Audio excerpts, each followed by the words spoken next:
Midtimbang lessons. Okay, so our topic is about art education in the elementary grades. So we have here our learning outcomes. At the end of this lesson, learners are expected to, number 1, familiarize how and why visual art has been taught in the Philippines in the past decades. Number 2, gain cursory knowledge of the arguments in favor of having art subjects in curriculum. And number 3, become familiar with the issues facing art education in the country today. So class, since we are talking about art education, what comes in your mind when you hear these words? Okay, Mr. Salahuddin. It is more on lesson about art, on how we are going to integrate or how we are going to make an art. Okay, it talks about how we are going to make art. Someone? Some idea? Okay, Ms. Norhani. Art education also talks about the strategies and concepts and the topics that elementary grades will be dealing in art subjects like the activities that are supposed to be Okay, very good. It talks about the teaching strategies in teaching art. How about the boys at the back? Okay. Adam, you are here? Adam. Okay, Mr. Adam.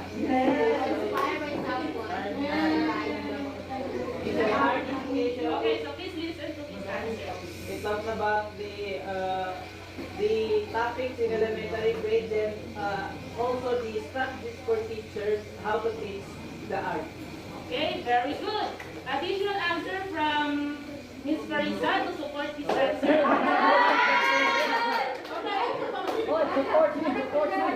Bakit parang may issue kayo ngayon?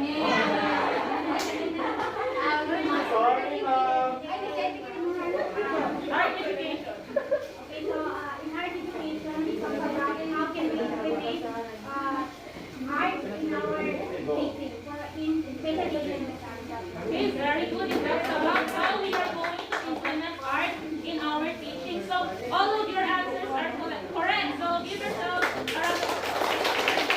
Okay, so when we say art education, as the term is used in the Philippines, it refers to the teaching and learning of the visual arts such as drawing, paintings, sculpture, and etc. So, okay, so do you understand it? What is this? Yes, ma'am. Very good. Okay, so we have here a short history of art education in the Philippines. According to Santiago 2013, art education in the country as we know it today is the byproduct of the American philosophy of education. Santiago 2013 defined art education in the country as being comprised 3 distinct periods. So, ibig sabihin, ang art natin ngayon, or today, is influenced by the Americans. So, we have here the 3 distinct periods according to Santiago. We have the experimental period, the new movement, and the newer movement. Okay, so let's begin with the experimental period. It started in 1915 to 1935. It means it lasts for 20 years, right? Okay, so who wants to read this? Read? Another hand? Okay, Miss Vanessa. So during this time, art education was primarily drawing, so it was literally called drawing in the curriculum, where the students learned via imitation and the instructional methods were dull and authoritarian. Early attempts were made to correlate drawing with other subjects such as English, industrial works, and language. Very good reading. Thank you so much. Okay, so according or in the experimental period, it talks about the art education. So dati, yung art education natin is more on drawing. So for example, in a classroom setting, the teacher will show, so magpapakita siya ng picture, and then what the students will do is just to imitate kung ano yung nakikita nila. It means na kulang yung creativity and their freedom to choose their own art. Okay, so let's proceed with the newer or the new movement. It started in 1935 to 1950. So who wants to read this? Okay, Miss Bayreya. This season is created by the Santiago, which started a new movement in art education. For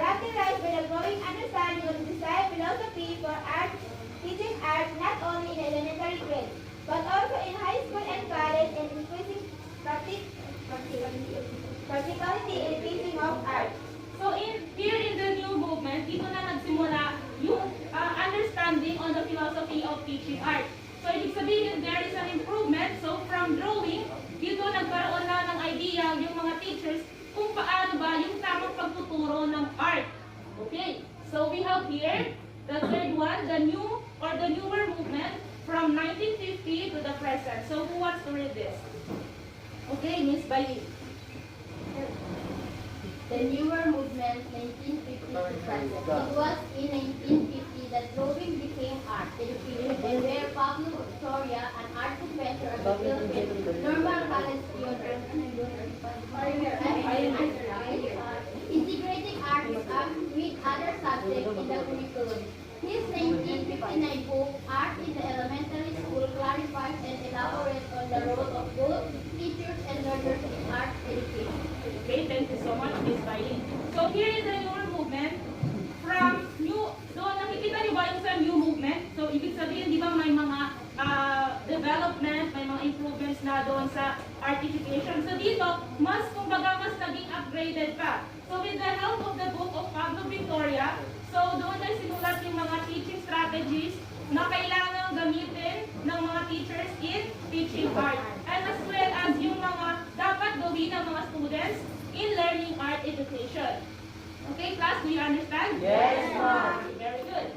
So today, the National Commission for Culture and the Arts, or the NCCA, is the primary policy-making body for the Philippine cultures and the arts.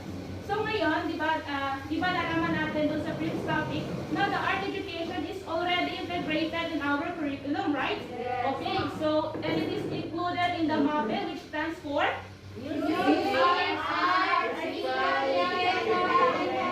Okay, so very good. So in the MAPE subject, the students receives 4 hours of instruction weekly from grade 1 to grade 10. And in addition to that, DepEd introduced a specialized art block for senior high students. Ibig sabihin, yung art education is not just for the elementary and for the high school, but also for the senior high school students. Okay, so we have now the benefits of art education. Okay, so I want our class to be like engaging. So, magbubunot ako ng pangalan ninyo, and then what you're going to do is to read, and then explain to the class. Okay, so are you ready? Yes, ma'am. Yes. Okay, dapat yes. Okay, so the first lucky winner for today is Latif. Okay, so please read the first benefit of art education. So the first benefit of art education is working in the arts help learners develop creative problem-solving skills. So kumbaga, in the working of art, so it can be help the learners to develop their skill, their creativity and problem solving. So hindi lang sa skill sila matututo, so they can develop their critical thinking on how to solve their skill. Okay, so very good. Clear ba yung explanation niya? Yes. Very good. So we have here the second lucky winner.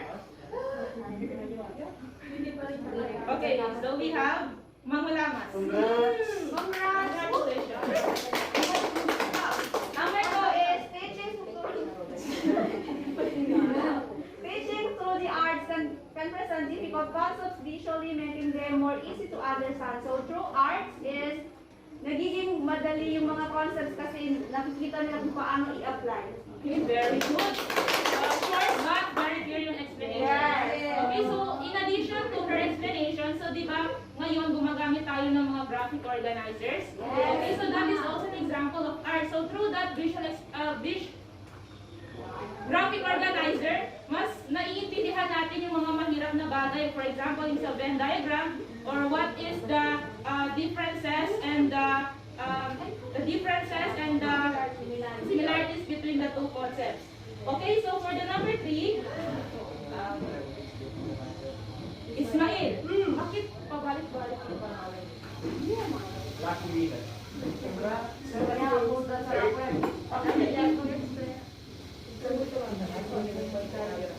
Art instruction help students with the development of motor skills, language skills, social skills, decision making, risk taking, and intervention. So art instruction is very helpful for the students in making an art because they will work for the art according to our instruction, according to the direction that we are going to give from them. Okay, very good. Okay, so for the number 4, we have Sultan Abidin.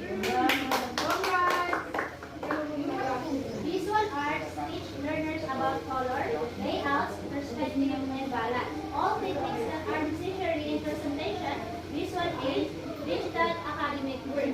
So, visual art, ibig sabihin, kapag nakikita natin yung arts is, yung mga learners is mas napapanawak yung idea nila about art, including the color that they need to put in certain arts, and also through visualizing the art, they know how to make layout and what their perception about that art. Okay, very good. Very clear. Okay, so for the number 5, the last benefit of art education, we have Yanima.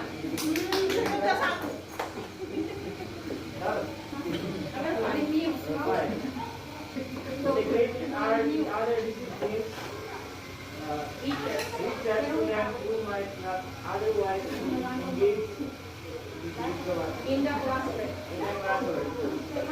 So if you need, through the art, pwede natin ma-engage yung mga students na participate in the classroom. Okay, very good. Okay, so thank you so much for your cooperations. Well done. Okay, so now let us proceed to the next part of our topic. So are you all excited to learn about this? Yes, ma'am! Okay, so alam ko na makaka-relate kayo dito because we are talking about issues. Okay. But then this issue is will not give you emotional damage. It will give you a lot of learning. Oh, okay, inspiration. Very good. Okay, so you have here the issues in Philippine art education. And number 1 to this is the problems in artistic values. Under this is the teacher issues. Okay, so B.Ed students, I want to ask you is if ano ba yung nag-motivate sa inyo to pursue B.Ed or the education? No choice. How about the others? Ano? Ano yung nag-motivate sa inyo? Actually, Honestly. Okay. So yung nag-inspire sa akin para i-pursue yung course na B.Ed is my abi. Okay, so ano yung word, yung motivation? Kasi actually ang gusto ko is ang BS Psychology. So sabi niya, since you are good in speaking, kasi yung yung high school ako, na-observe na niya kung paano ako mag-practice sa aking mga report, kung paano ako gumawa ng aking mga visual aids. So sabi niya, mas maganda daw siguro na ako ay maging isang guro at in the future, since ang gusto ko rin naman is yung pang-psychological study. So sinabi niya sa akin na mag-guro na ako since na pag magtapos ko yung guro, pwede ako mag-second degree. So I like my own choice. I like yung decision ko para i-pursue yung decision ni Abida. At dahil on the first place, yan naman yung gumagusto hindi ako. So parang hashtag sana all may motivation, no? Yes. So how about yung iba na no choice daw? Talaga bang no choice? Ikaw, Khiyarah, talaga bang no choice? Or Uniform yan. ano? Uniform din. Sa uniform? Okay, so sino pa? Ano pa yung mga nag-motivate sa inyo? Maliban doon sa father niya, sa uniform daw, no choice, ano pa? Kasalanan ni Mohammed. Sa kaibigan. Yes, kasi nag-B.Ed siya, so nag-B.Ed na lang ako. Okay. Okay, so I respect all your decisions. Okay. So, ano? Okay. Okay, so some of us, no, hindi, yung iba sa atin, hindi nila talaga career of choice yung teaching.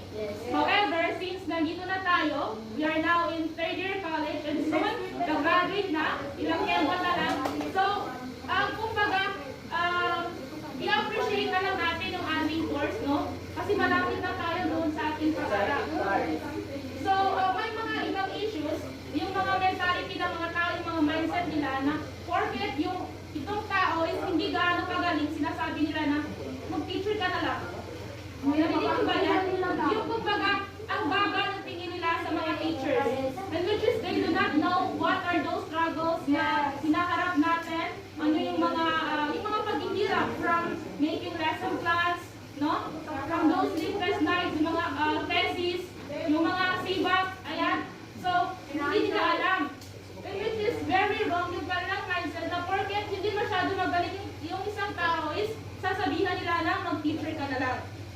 So iwasan natin yung ganon. Yeah, meron ganong mga mindset ng ibang tao. So they do not know that since we are the B.Ed students and soon we will going to teach different subjects, not just English, not just math, Filipino, but also art and music, in which is itong subject na art, isa ito sa crucial na subject. No, not all the teachers are good in art, but they are doing their best to teach and to teach the students how to do different arts. Okay, so may mga ibang teacher naman na nagsasabi na I'm not talented enough to be a real artist. So this is because sometimes from their childhood, hindi talaga sila na-expose sa mga art. Okay, so ito na rin sinabi ko kanina, lack of exposure to art activities and good training. So may mga ibang schools na binibigyan nila ng training or inaalaw nila yung mga teachers to train or to attend seminars in art education. This is to improve also their knowledge, their skills, and as well as their good attitude towards art. Okay, so we have here the second one, art as subject. So art in the curriculum is still often viewed as a subject rather than an avenue for self-expression. So in the previous lessons, we have learned that through art, we can express our ideas, our emotions, diba? Our feelings. But then some people see art as only a subject.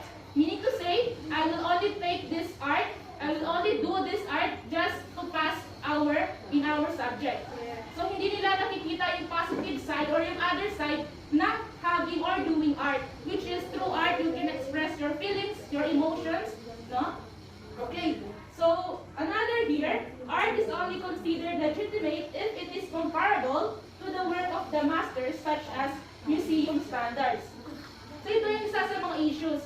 Porket hindi masyado maganda yung art ng isang bata, kumbaga binadown nila. And they compare it to the other works of nung sa mga sikat na, yung sa mga magagaling na artists, such as yung sa mga museum. So that is not a good mindset. Kasi instead of encouraging them, instead of pushing them down or dragging them down, mas mabuti na i-appreciate natin yung art nila and do not compare it to the other works of artists.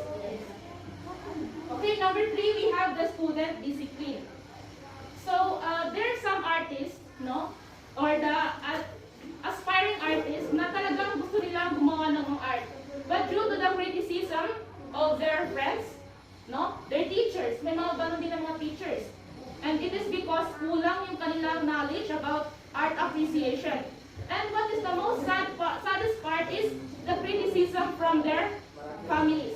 Yeah, yan yung pinakamahirap sa mga aspiring teachers, yung kulang sila sa support from their families. You know what? Kahit yung simple motivation lang ng parents na, wow, ang galing ng gawa mo, napakagaling mo. So that will really motivate the child. But then if you always lang naririnig na, hala, gumagastos ka na naman, sayang yung time mo, matulog ka na lang sana, or gawin mo yung ibang bagay. So yun yung minsan kumbaga yun yung nag-drag down sa mga bata, and in the end, hindi na nila pino-pursue yung paggawa ng art. Okay, so we have also here lack of students' respect toward art materials. So do you know that art materials are very expensive? Yes. Yung ibang mga art materials is umaabot ng 100,000, thousands, depende na kung gaano yun siya ka-original. Okay, so kahit hindi man yan siya masyadong mahal, kahit mga tag 40 pesos lang, dapat pa rin natin itong ingatan. And we have to respect, even though that is just a material. No? Okay, so we have here, art as a luxury. So, class, saan ba madalas nakikita yung mga paintings? Museum. Museum? Saan pa? Classroom. Sa classroom. Okay, so gaya nito. So, saan pa? Sa mga bahay. Notebooks. Oh, yung sa mga mayayaman. So, ito yung isa sa mga issues.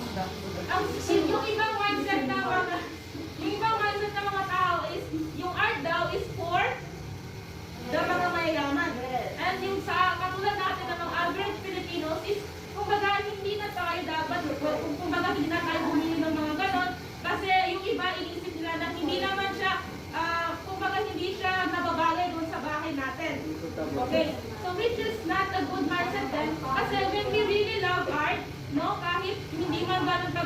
lenggwahe natin, kahit hindi naman tayo ganun kayaman. So if we really love art, pwede rin tayong bumili ng sarili nating art, or we can make our own. Okay. Another issue. Art is among the lowest subjects in terms of priority when it comes to issues like budget, time, resource, allocation, etc. So, nung elementary kayo, sino ba yung madalas nag-provide ng inyong mga art materials? Parents. Parents? Okay, so ibig sabihin hindi yung teacher or kayo mismo. Iba yung student mismo. So, isa ito sa mga issues kasi especially sa atin sa Philippines, since kulang sa support yung ating government, no, yan talaga yung kulang sa atin, yung support, yung especially the financial support. So, yung ibang schools, no, masasabi natin na napakaganda na ng kanilang school kasi talagang pinoprovide ng school yung mga different art materials, meron silang mga sariling classroom for doing arts, in which is it can really boost the confidence of the students, mas nagiging motivated pa sila to pursue their talents and skills. Okay, so we have here the issues in materials, resources, and workspaces. So number one here is limited materials. So parang katulad din ng sinabi ko kanina. And then we also have here workspaces. Yes, yung mga spaces. So yung iba kasi mga classroom, parang may mga extension sila, and which is on that side, doon talaga may mga nakaset na table, then nakalagay na doon yung mga art materials nila. And from time to time, kapag gusto ng bata na pumunta doon, so they can go there to do arts. Okay. So number 3, we have here the management issues. So as a teacher, you have to manage your class, especially when they are doing arts, kasi hindi natin maiwasan na sometimes students will use blank materials such as yung mga scissors, yung mga knife, especially when you are doing activities like carving. Na-try na ba? Ano yung ginawa nyo? Using?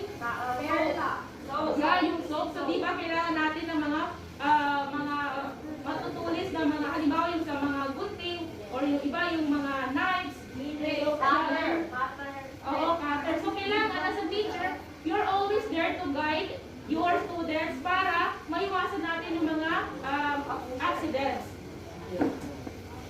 Okay, so I think that's all. Thank you so much for your listening effort. Those students that participate, I really appreciate you guys.